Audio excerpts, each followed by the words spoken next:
Welcome to study politics. आज हम बात करेंगे क्रिटिकल थ्योरी इन आईआर के क्रिटिकल थ्योरी आईआर के अंदर क्या थ्योरी है, क्या पर्सपेक्टिव है। तो आज हम इसकी मेजर अजम्पशन पे बात करेंगे कि क्रिटिकल थ्योरी आईआर के अंदर इसके core concept, core values, core ideas वो क्या हैं। ठीक है, तो अगर आप मेरी इस पर डिटेल से वीडियो देखना चाहें तो वो भी देख सकते हैं। तो आज हम इन शॉर्ट देखेंगे कि क्रिटिकल थ्योरी बेसिकली क्या है आईआर के अंदर। ठीक है, तो आइए इसको शुरू करते हैं। तो इसकी मेजर अजम्पशन शुरू करने से पहले हम ये देखते हैं कि क्रिटिकल थ्योरी है किस चीज़ के बारे में।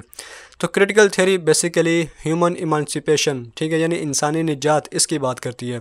अगर आपने मेरी स्ट्रक्चरलिज्म वाली वीडियो देखी है तो उसमें हमने बात की थी कि किस तरह कैपिटलिज्म के निज़ाम ने एक ऐसा ब्रॉड स्ट्रक्चर बना रखा है कि जिसके अंदर अमीर अमीर से अमीर तर, गरीब गरीब से गरीब तर होता है। गरीब चाहे भी तो वो अमीर नहीं हो सकता, क्योंकि स्ट्रक्चर ही ऐसे है। और उसका मलबा हमने डाला था कैपिटलिज्म के निज़ाम पर। तो यहाँ पर क्रिटिकल थ्योरी में भी हम कैपिटलिज्म को ही ब्लेम करेंगे कि इस निज़ाम की वजह से, ठीक है, यानी एक ऐसी सूरत हाल बनी है कि जिसमें लोगों की हालत काफ़ी ख़राब है। ठीक है, यानी क्रिटिकली हम एनालाइज करेंगे। इसके अलावा एक स्टेप हम आगे बढ़ेंगे और इस बात का जवाब देखेंगे कि किस तरह हम इस सोशल कंडीशन को चेंज कर सकते हैं। इसके अलावा कैपिटलिज्म से एक स्टेप आगे भी हम आएंगे कि किस तरह आइडियालॉजी, जो कल्चर होता है आपका, आइडियालॉजी होती है जो एंटोनियो ग्रामशी उन्होंने आइडियाज़ दिए, वो किस तरह से मुतासर करती है क्लास रूल को मेंटेन करने में। तो ओवरऑल हमारा कंटेक्स्ट ये रहेगा कि किस तरह से हम ह्यूमन इमांसिपेशन इसको अचीव कर सकते हैं। ठीक है, इंसानों को गुलामी से निजात दे सकते हैं। तो आइए इसको शुरू करते हैं। तो सबसे पहले हम ह्यूमन नेचर की बात करते हैं। तो क्रिटिकल थ्योरी बोलती है कि जिस तरह की सोशल यानी इंसान जिस तरह के माशरे में रहता है, जो सोशल कंडीशंस होती हैं वो इन्फ्लुएंस करती हैं ह्यूमन नेचर को। अगर इंसान कैपिटलिज्म के माशरे में रहता है तो उसकी नेचर डिफरेंट होगी, यानी अगर वो अमेरिका में रहता है, बरतानिया में रहता है तो मुख्तलिफ होगी, रशिया में रहता है यानी सोशलिस्ट सोसाइटी में तो मुख्तलिफ होगी, चाइना में रहता है, यानी जो सोशल कंडीशंस होती हैं उसके मुताबिक जो ह्यूमन नेचर होती है वो उस तरह की होती है। यानी ह्यूमन नेचर एक नहीं है जिस तरह रियलिज्म बोलता है कि वो सेल्फिश है, बल्कि ये बोलते हैं कि डिफरेंट होती है माशरे के मुताबिक। इसके अलावा क्रिटिकल थ्योरी का एक अहम कंसेप्ट ये है कि पर्पस ऑफ थ्योरी ये क्या होता है। तो पर्पस ऑफ थ्योरी ये नहीं होता कि आप जस्ट थ्योरी दे दें, ठीक है, ये थ्योरी है, बल्कि पर्पस ऑफ थ्योरी ये है कि जो मसाइल को आपने आइडेंटिफाई किया उनका आप हल बताएं कि क्या हल है इनका। तो जिस तरह क्रिटिकल थ्योरी हमें बताती है कि ह्यूमन इमांसिपेशन ये इसका सल्यूशन है, ठीक है, यानी मसाइल का ये हल है। तो इसी तरह जो क्रिटिकल थिंकर्स हैं ये बोलते हैं कि थ्योरी का भी एक पर्पस होता है कि वो मसाइल को आइडेंटिफाई भी करे और साथ में उसका हल भी बताए। इसके अलावा liberal view and marks view, ठीक है, तो बेसिकली जिस तरह हमने बात की कि यह है क्रिटिकल थ्योरी।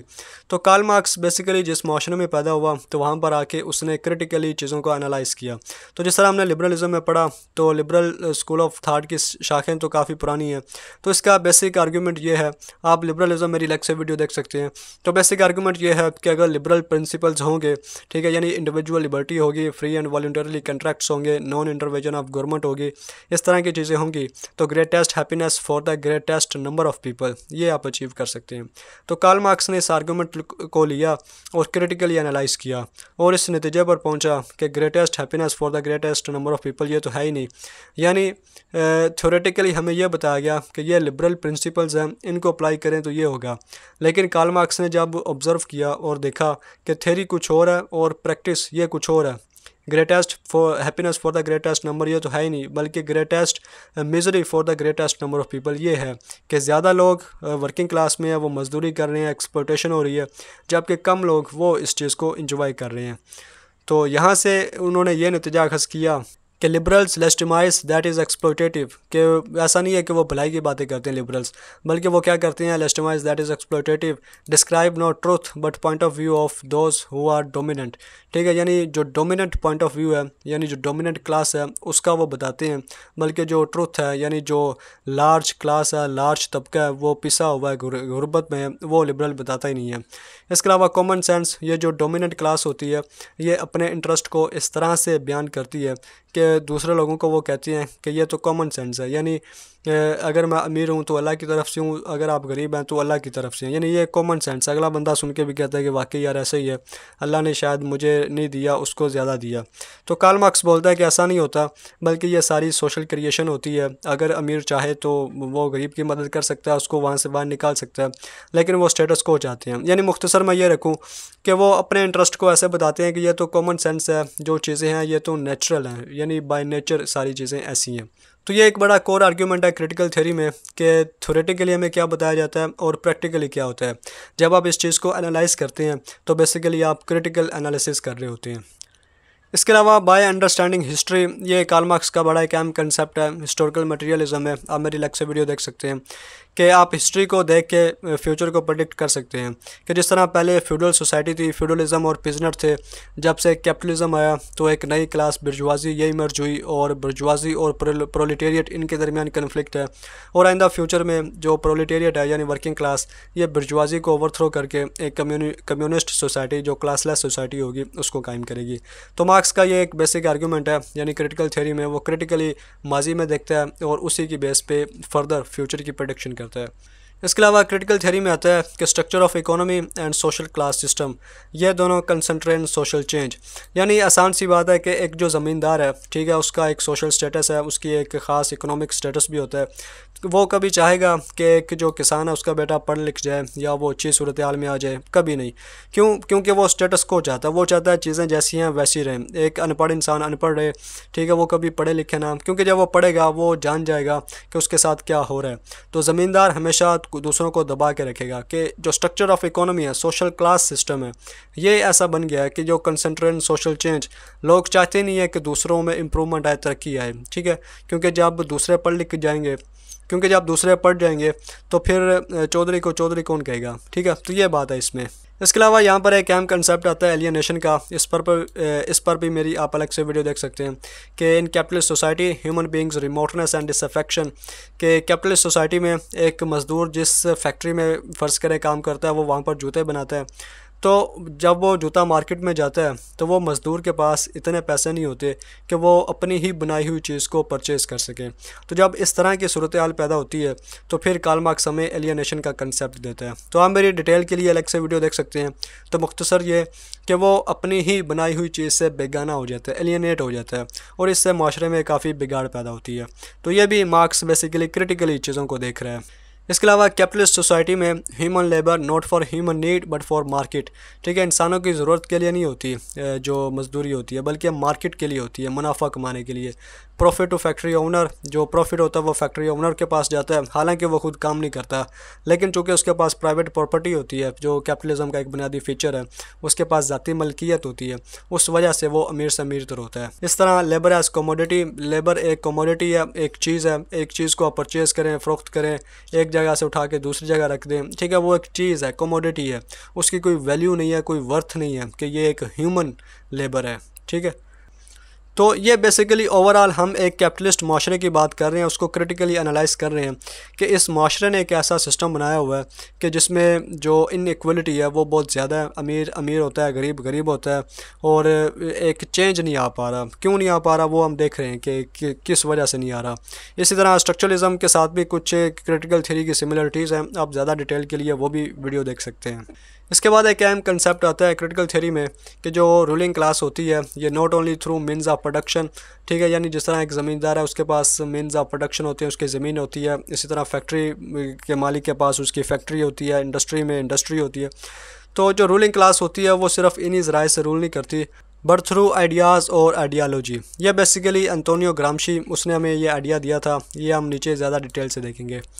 तो यहाँ पर आइडियालॉजी क्या होती है कि set of ideas and values which reflect specific class interest, ये की पॉइंट है, and which help to consolidate a particular, ठीक है, ये अहम है, इकोनॉमिक एंड सोशल ऑर्डर आप कह सकते हैं। तो चले यहीं पे बात कर लेते हैं कि जो रूलिंग क्लास होती है वो एक तो मीन्स ऑफ प्रोडक्शन यानी फैक्ट्रीज़ के ज़रिए, अपनी ज़मीन के ज़रिए, इन तरीक़ों से रूल करती है। और जो नया तरीका पैदा हुआ है जो एंटोनियो ग्रामशी ने हमें बताया कि वो आइडियाज़ और आइडियालॉजी है कि रूलिंग क्लास एक तो रूल करती है, साथ में वो एक आइडिया या आइडियालॉजी भी देती है, और इस तरीके से आप जो अपनी पोजीशन है उसको ज़्यादा स्ट्रॉन्ग करते हैं। कि जिस तरह एंटोनियो ग्रामशी बोलता है कि अगर आप कोई जंग जीतना चाहते हैं तो you have to win the war at grounds and also in the realm of ideas, कि आप बाय फोर्स थोड़ी देर तक रूल कर सकते हैं। अगर आप लंबे अरसे तक रूल करना चाहते हैं तो आपको इन द रियलम ऑफ आइडियाज़ वहाँ पर रूल करना होगा। इसके ज़रिए आपको फोर्स यूज़ करने की भी ज़रूरत नहीं पड़ेगी, ठीक है। तो ये बेसिकली ये जो आइडियालॉजी होती है, ये set of ideas and values which reflect specific class interest, यानी जो कैपिटलिस्ट सोसाइटी है उसके इंटरेस्ट को ये वाज़ह करती है, and which help to consolidate a particular economic order, यानी कैपिटलिज्म का जो ऑर्डर है। जिस तरह कोल्ड वार हुई थी कैपिटलिज्म में और सोशलिज्म में, एक तरफ रशिया और अमेरिका था। तो ये बेसिकली एक आइडियालॉजी होती है, ठीक है। उसकी वजह से आप अपना जो क्लास रूल है उसको लंबे अरसे तक मेंटेन करते हैं। इसके अलावा कार्ल मार्क्स का एक बड़ा ही अहम कोटेशन है कि philosophers have understood the world, the point is to change it. कि ये भी बेसिकली पीछे मैंने जिस तरह बताया कि थ्योरी का मकसद यही नहीं होता, या फिलोसफर्स का ये नहीं होता कि आप सिर्फ चीज़ों को एनालाइज करें, अंडरस्टैंड करें, बल्कि जिस तरह माजी के जितने भी फिलोसफर्स थे किसी ने सल्यूशन नहीं दिया कि ये हल है, बल्कि उन्होंने जस्ट एनालाइज किया, मुशाहिदा किया और देखा और वही हमें बताया कि ये चीज़ें इस तरह से हैं। बल्कि कार्ल मार्क्स कहता है कि the point is to change it, बल्कि हमने इसको तब्दील करना है। इसके अलावा intellectual produce knowledge either to support और रिजेक्ट स्टेटस को, ठीक है। जो इंटेलेक्चुअल्स होते हैं जिस तरह कार्ल मार्क्स खुद है या बाकी जितने भी हैं, तो मार्क्स बोलता है कि इनका मकसद दो ही तरह का होता है कि या तो सपोर्ट करते हैं या रिजेक्ट करते हैं स्टेटस को। तो कार्ल मार्क्स कहता है कि इनका असल मकसद क्या होना चाहिए, they should talk about poverty, कि जो इंटेलेक्चुअल्स हैं इनको गुर्बत के इस टॉपिक को लेना चाहिए और इसका मसाइल यानी कि इसका हल निकालना चाहिए कि किस तरह हम गुर्बत के मसाइल को, किस तरह हम गुर्बत को दुनिया से ख़त्म कर सकते हैं। तो मार्क्स के मुताबिक ये इंटेलेक्चुअल्स का असल मकसद होना चाहिए। इसी तरह यहाँ पर क्रिटिकली मुशाहिदा किया गया कि क्लासिकल पॉलिटिकल थाट और modern societies. Classical political thought में क्या था, मोरालिटी थी, ठीक है, यानी अखलाकियात के असूल थे, इंसाफ था।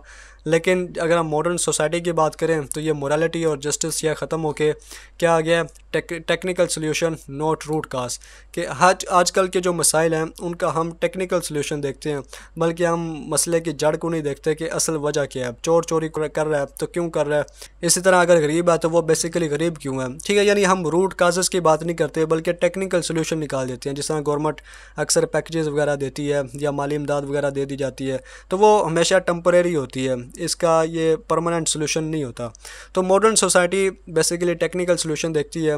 इसके अलावा people feel happy by ownership of things, ये कैपिटलिस्ट माशरे के अंदर है कि अगर आपके पास कोई चीज़ है, आपकी ज़ाती मलकियत, तो आप खुश हैं, अगर आपके पास नहीं है तो आप बेजार रहेंगे।